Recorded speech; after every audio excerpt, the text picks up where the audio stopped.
Hi guys. So here it is, second to last post before the official new year. I know you guys haven't heard that much from me over the last couple of days or over the last week really, and I apologize. I've been trying to catch up with everybody's posts, but it's been a week. By the time I generally get home, I'm like, and reading and concentrating on anything harder than a video game and feeding the kids and falling on my face really hasn't been, conducive. And I knew I wouldn't give full attention to everybody's posts, much less answering my own, which is the reason why you haven't seen as much of me. But you shall see more of me in the new year. It's not intended as a joke, it's the truth. Um, I'm hoping, in fact, tomorrow to be catching up with everybody and to be answering all of my posts, even the one that this vid's going to be included in. I created 4 vids last night. I mean, I was up until like 12:30. It was ridiculous. And I still wound up deleting all of them. Just the long-windedness. I know a lot of you are wondering what's happened with my wallet and all of that. And yeah, I learned a lesson. I was always the one screaming about how you never leave the car unlocked. Lock the car, lock the car, lock the car. And somehow I had given myself the impression that I would never leave the car unlocked. So, of course, the universe sought to give me a funny of not only did I leave the car unlocked after hustling in kids and groceries on the 23rd, but I also left it unlocked during one of the worst times of the year to be robbed. So of course they took the holder in the middle of the console that holds the cup holder and what was inside of it, which was a Sunfire's ashtray, and they took the Obama phone and they took my wallet. A hubby found the cup holder, the actual cup holder, not the ring that goes with it, but the cup holder and the Sunfire's ashtray over near the railroad tracks. Probably about I want to say about maybe 1,000 feet from our door. You know, uh, the Obama phone was found smashed about maybe 12 feet behind my car. Um, I did it to myself. It was a nice little lesson to learn. I can still learn lessons. This is nice to know. I can still learn lessons. I plan to be doing that for a long time, by the way. Uh, but I learned I should, once again, it's the never say never thing came to get me, and I had this smug idea that that I would always do the right thing, but it seems that just one little tiny distraction can make it to where that's not true, and I got gotten this time. But I was cool with it. I mean, after I did my initial freak out and called the bank, because that's like the first thing I did. I mean, I stepped out, went to unlock the car, and realized it was already unlocked. First thing I did was check. Realized everything was gone. Did my initial freak out. Called the bank. First couple of times I kept getting hung up on. I guess overload or something over on their end. So I called my work, told them, I'm going to be late, told them why. And then I kept calling the bank until I got a hold of them. So everything was canceled. And, of course, when I came home, I called the police, filed a report, realized I couldn't do anything that day. I mean, it's Christmas Eve, nothing's going to be open. And, of course, Christmas Day, nothing's going to be open. So I have like 4 whole days where there's just really not much I can do. I called the library. I canceled my library cards. I managed to get a hold of EBT, and I canceled my food stamp card, which it didn't have anything on it. It's kind of ironic. Here it is. I've been working all month trying to get a hold of food stamps again. I never thought that I would be happy that that they aren't actually on there, and the card's not operational. Of course, they got my Social Security because I was a big dummy and I kept leaving that in my wallet for convenience's sake. I also left my wallet in the car for convenience's sake. So I can see we'll be never doing either of those things again if I can help it at all. I'm not saying never, I'm just saying if I can help it.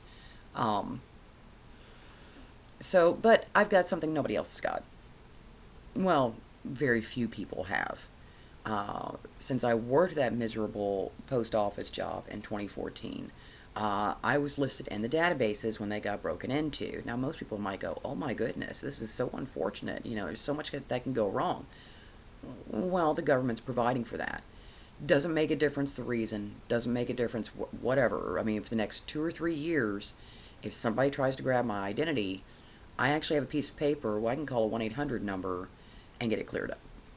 So even if they manage to actually use they try to use my social security or my identity to try to steal my credit, which, you know, good luck with that. But if they try to do any of those things, they're thwarted. So everything that was in my wallet, except for my Anthem, got canceled. And I was like, I'll find the number. I mean, I literally just got it, so it's getting the information so I can get a new card and get that one canceled, yada, yada, yada. I still have to contact Passport because I tried to contact them and let them know to please resend the kiddos cards. I think they're getting new ones in January, but I'm not really sure. So I want to go ahead and make sure I have their cards canceled. I mean, Monday I went and got my driver's license. I had to jump through several hoops. It's a good thing I actually called because you have to have like way more information than I thought you did. Social Security office was 10 times easier. I mean, both places I reported it stolen. So it's listed that these things were taken. But it's funny because after I got done with my freak out on the 24th, I actually had a really good day. And I tried to help other people have a good day. I'm like, look, because I had several people, oh my goodness, today's so horrible. I wish I hadn't come in.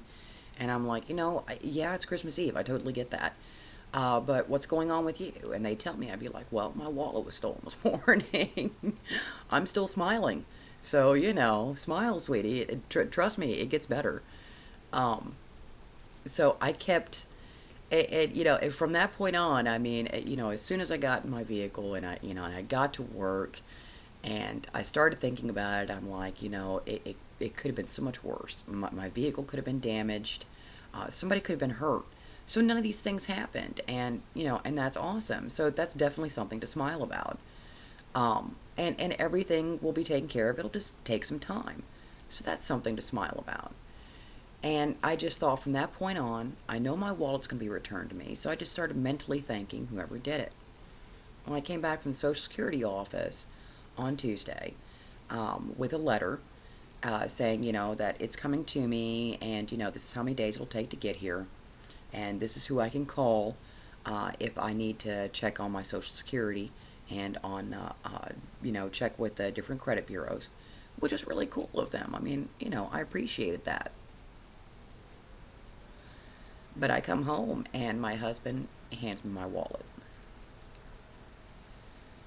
And it seems that when the thieves took it, they took everything out of it. I mean, everything except for a defunct passport card that got sent to me before it got switched to Anthem, and the Anthem. So our maintenance man, of course, we've been here like God since dinosaurs roamed the earth. So they pulled it out, looked at it, and were like, "Oh, okay, we'll go hand it to her husband." So that's exactly what they did. So I have my actual wallet back. Of course, if everything had been in it, I had to take it all out anyway and cut it all up because I've got everything being replaced. But I'm just actually happy to have the wallet. I mean, I've had that wallet for 2 decades. I mean, when I finally got tired of purses, that's what I started carrying around was that wallet. So I have my wallet back. Everything that was in it is being replaced and is on its way. In fact, the bank card came today. So I mean, I'm good. I'm set. I mean, it's been taken care of. I'm still kind of pissed about the EBT card because I've had that ever since Ronan was born. I've had that for over a decade. The Social Security card, I've had that since my husband and I got married. So, I mean, it's more the sentimentality of the things that were inside the wallet more than anything else. Um, but everything is being replaced. Everything's being taken care of. And I've got just about everything done except for the kiddo's passport, and that'll be easily taken care of. So I got my wallet back. It all turned out well in the end. And they didn't get much for their efforts. I mean, they didn't get anything, really. They got my wallet. They shook my sense of security a little bit, and that's kind of what I needed. I needed to stop feeling secure about leaving my wallet in my vehicle, thinking I'm always going to lock it. So, I learned myself a nice little lesson there. It isn't the way anybody should learn a lesson, but sometimes extremes, I realize, are needed to help ideas along. Um, but I'm going to do my darndest to make sure it never happens again, because it has been a week. You guys haven't really heard from me all week, because I've just been most of the week. Like I said, hopping up on a video game and killing bad guys doesn't really require that much thought.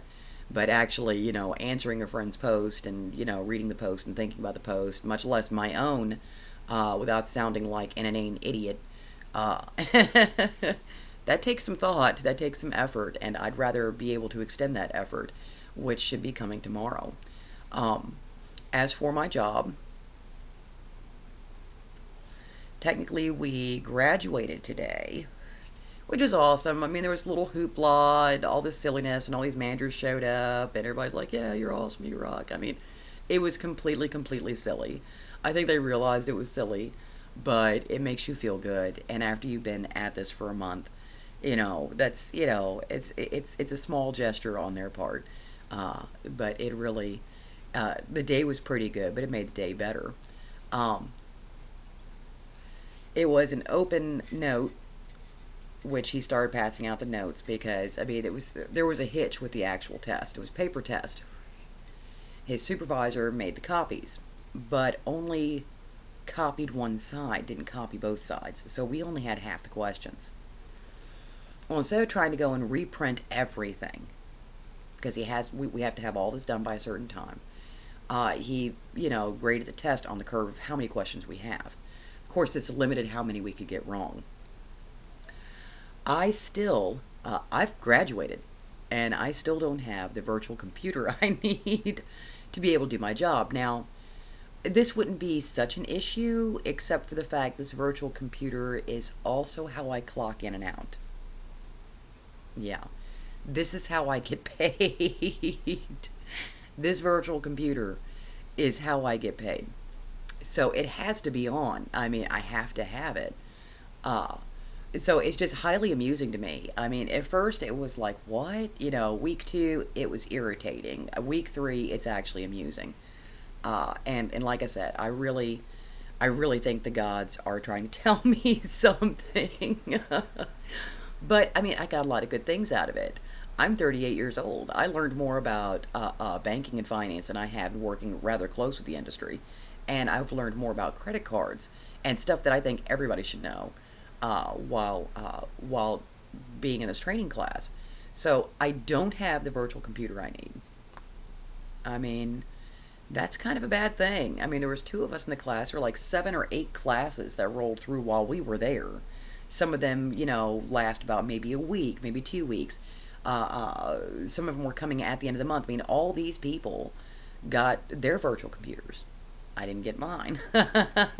One other girl in my class didn't get hers. I mean, and all our trainer did was leave notes about this and go, what's going on? Did these people are graduating? What's going on? What makes it even more amusing is I could walk anybody else through theirs. I could help them with theirs. I could help them get signed on, navigate, and it, in many ways, like I said, I think the gods are trying to tell me something. Like the situation with the car and the situation with the worry of my Social Security card being stolen. I worked a terrible job and was in a database that got broken into. I mean, this is unfortunate. They don't know who got what. But I've got a piece of paper saving my butt in case anything happens. Um, so I have that piece of paper. And I got that piece of paper because of this job that I worked. Well, I've got this job. I don't have the tools I need to be able to do the job, but I've learned something. While I was there, I asked a question that's getting me to the recruiter on the 4th. I mean, and it's a funny little series of coincidences. I mean, this is something I wanted to do a decade ago, that I had set up to do, if I remember correctly, a decade ago, and had to cancel because of children. And I thought it was over. I mean, I honestly did.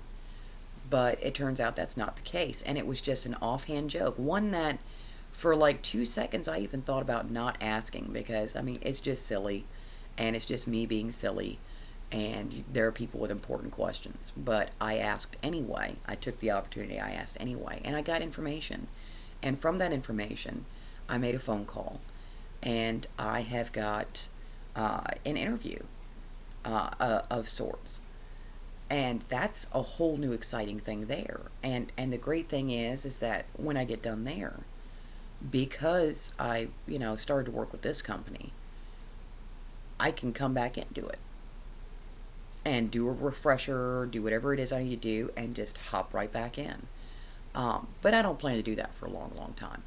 If I get accepted by the Air Force, I don't plan to do that for a long, long time. I'm not going to do 2 or 3 of the Air Force and 2 or 3 years of the Air Force and get out. No. No, I actually plan to make a career of it if I can. And that is if they even accept me. But if they don't, hey, I have this job. I went through the training, I went through everything. But I don't know, just me not having the virtual computer that I need is just absolutely hilarious to me. It really is. But yeah, everything happens for a reason. You just have to be grateful for what I do have. I mean, I'm grateful I got my wallet back. I'm grateful nobody was hurt. I'm grateful that even though my kids haven't gotten their Christmas yet, that that it was still a good Christmas. It was still a really good holiday, despite the obstacles that were in the way, because that's what they were. They were obstacles. I made a mistake. I admitted the mistake, and I learned from it. I mean, and I have a job which I didn't have 2 months ago. I have a job, and I'm making money. No, it's not the amount of money that I really actually need, but I know that that'll come to me. I know that the bills that I've got coming will be paid. I don't know how. Like I said, the money I've got coming to me really won't cover that well, but it'll happen. I will have food in the fridge to eat. I will have this roof over my head, and I will have gas to put in my vehicle, and I will have the vehicle. I mean, there's a whole lot of things I realize that I will have as long as I think of it in a positive manner. If something goes wrong, don't think about what's going wrong. That's just going to bring more of it to you. Just think about what's right, or if there's a lesson in it, what lesson you learned. Don't stop to wish ill. I'm not going to stop to wish ill on the thieves. I hope whatever it is that drives them to do these things gets better so that they don't have to do it anymore. Because I don't want them to get hurt because of the wrong things they're doing, and they get caught, and then they learn the lesson the really, really hard way, which in my estimation actually doesn't teach you anything. It just teaches you how to get worse. So it was a whole series of coincidences that brought me here. 2015 has not been the best year ever, but it certainly was loads better than the years before it. And I know 2016 is going to be even better. I mean, 2015 ended on what should have been a horrible note. I mean, in a couple of years ago, it would have been the end of the world. It's a disaster. But it's really not. It was hard work. I mean, I had work that I had to do to get it taken care of. And I had a lot of people who were very, very sympathetic. I mean, everybody that I came across it's happened to them. So they were extremely kind. They were extremely open-minded and sympathetic and willing to help me. And, and I have to thank them for that. Thank them for being in those positions to not only assist me, but also having the understanding of what I was going through, even if they hadn't gone through it themselves. So 2016 will hopefully be a way better year. In fact, I'm not even going to say hopefully. I know it's going to be a better year because I'm going to try to start off with a little bit more gratitude and a little bit more love. I mean, I've always tried to be grateful. I've always, tried to hold a lot of love and see the good in a lot of things. But I realized that, like at the end of this, the last couple of months, that I probably don't give as much gratitude or have as much love for things because we all take stuff for granted. Um, and I'm not as open to opportunity, and I'm a heck of a lot more negative than I thought I was. So, this is all stuff I'm going to be working on in 2016. And I will, by gosh, it will be better. I will find what it is I'm supposed to do, and I will be good at it, and I will be successful at it, and I will have more than enough. I mean, I'm rich already. I have you guys. I have my little family. There are a lot of people who can't say they have been with the same wonderful man, and they have such wonderful kids, and they have such a tight-knit household that's gone through such rough times and gotten tighter only because of those rough times. There's not that many people who can say that. And that's what's happened for me. And this is a realization I have hit at the end of this year. And I know that 2016 is going to be even better, and 2017 better than that. So here it is. I've aired all my negativity. The past is the past, so when midnight strikes, it's a whole new year.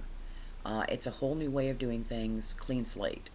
Except for all the posts that I have to catch up on, and all the comments that I have to catch up on, and all the fiction that I have to catch up on over the weekend. But we'll say that it's new for the year for me.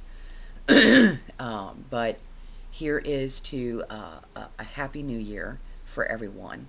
I hope your celebrations were fantastic. I hope if you made resolutions that they come easily to you and it will happen for you. Even if you don't make resolutions, I hope that the new year brings the promise of a fresh year and fresh hope, and that we are almost on the other side of it. Until next year, take good care of yourselves, take good care of each other, and know that I love you, and I will be talking with you all very soon. Love you guys.